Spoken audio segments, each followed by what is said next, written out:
This is the Schmo with the pro, with the Hall of Famer, the 50-year-old retired skateboarder, Mr. Urijah Faber, in the flesh, at your Urijah Faber's Ultimate Fitness, Team Alpha Male. The Schmo's finally here. How we doing? I'm doing good. You know, it's funny. My dad's a 50-year-old retired skateboarder. He's 69. I'm like a, 43-year-old retired skateboarder, and I can't skate. But thanks for the reference. Well, the Schmo was just having a little bit of fun, man. You can't have all of the fun. We're in your home. We got Josh Emmett getting ready for Austin, Texas. Yes. We got Josh is up next. We've got Maycee Barber, and then we've got Jess fighting. We have a bunch of stuff on the horizon, man. It's an exciting time for us here. Saw Mason Jones. He's got a fight coming up as well. You just had A1, 3 events right there. Urijah Faber, man, on Fight Pass, all in May. Yeah, we did 3 events in May, which is incredible. It was a lot of hard work from my crew, so pumped to have got that out of the way. And now our next one is in Stockton, July 31st. It's going to be awesome. Then we're going back to the Hard Rock in their new venue in September. Just reeling them out. Hope you guys are enjoying. What's the most rewarding part about owning this facility right here, man? Because this is a somewhat new facility. You moved here pretty recently, yeah, within the past few years. I think the biggest thing is it's just taking the game up to the next level. If you see in the gym today, you got to watch sparring, and we have people from, 8 different countries in there, mixing it up. And we have people from all over the U.S. and some homegrown talent. And, the facility's 40,000 square foot now and plenty of mat space. So it's like a bigger, better version of what we had before, and it's going to keep growing.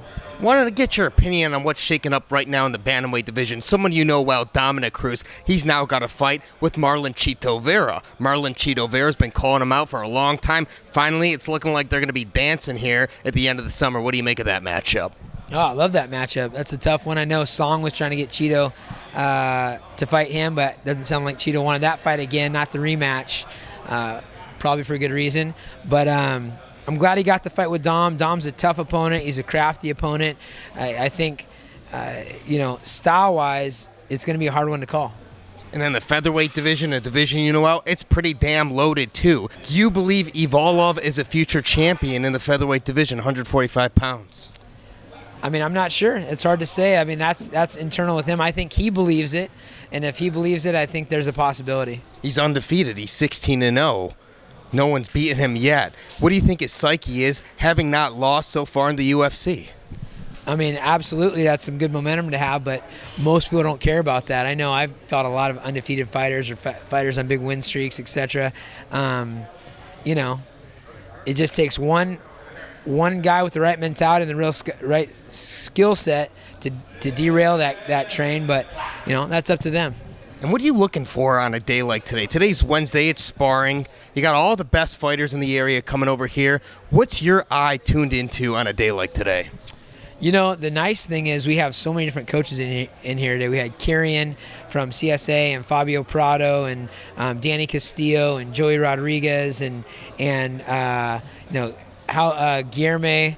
We have, a bunch of eyes on the talent, so I'm just watching out for my guys, making sure that we get the best rounds, trying to get the right matchup so that it's iron sharpening iron and being encouraging, This past weekend, UFC Fight Night, Erin Blanchfield, she won. She got her hand raised. Then she went into the octagon and called out the winner of Maycee Barber, Jessica I. How do you think Maycee feels about that matchup?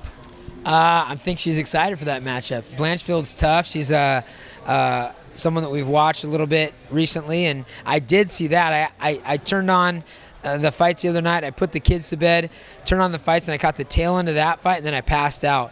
But I heard that portion of it, and I've been meaning to talk to Maycee about it, see what she thinks. But we don't know yet. She's only behind us right now inside the cage. You want to pull her over? Let's pull her over. Nope, she's gone now. She went down the stairs. She left. Down the stairs. She's ducking you. She's ducking the Schmo. Yeah. But what do you think the key to victory is for Josh Emmett next week? Calvin Kattar, he rebounded quite well because he came off that Max Holloway fight, and then he rebounded inside the octagon. Important fight for both these guys inside the featherweight division. Yeah, Josh has had a rough patch with injuries like his entire career, so he gets his momentum stolen, but he should have been fighting for a title already. He should be in the title hunt after this fight for sure. And it's same thing for Kattar. I think that both these guys have come up the hard way. They have nasty fights against top-level opponents, and the best man will win, and we think that's our guy, obviously, but only time will tell.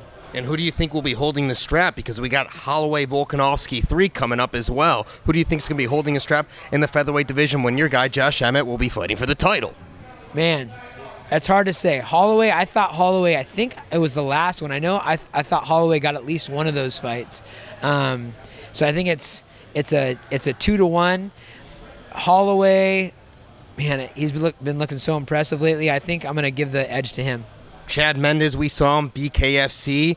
Has he been in the gym lately, and is he going to be doing another BKFC fight? Is he going to be doing another MMA fight? What do you think's the future in store for him, or is he just going to be retired? Well, he doesn't have to fight. I know he had a great time doing it. Got a lot of good energy from that fight.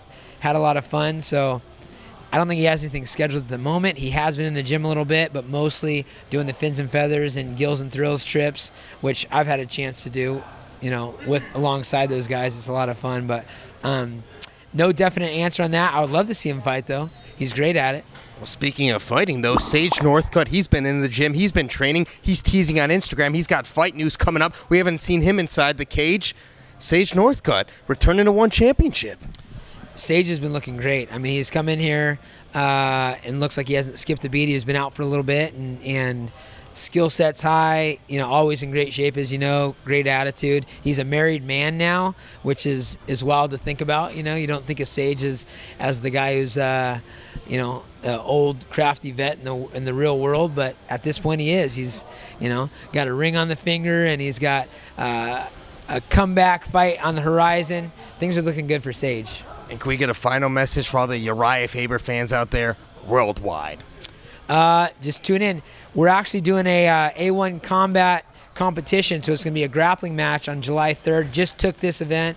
It's going to be A1 combat versus Jorge Masvidal's Icon fight promotion versus Anthony Pettis's Showtime fights, and then James Krause's promotion as well. So we're doing a 4-on-4 grappling event with people from our fight organizations against theirs, and it's going to be a little tournament, so looking forward to that. Tune in on Fight Pass. That's exciting stuff. He's the pro, I'm the Schmo, Sacramento, California. We're out.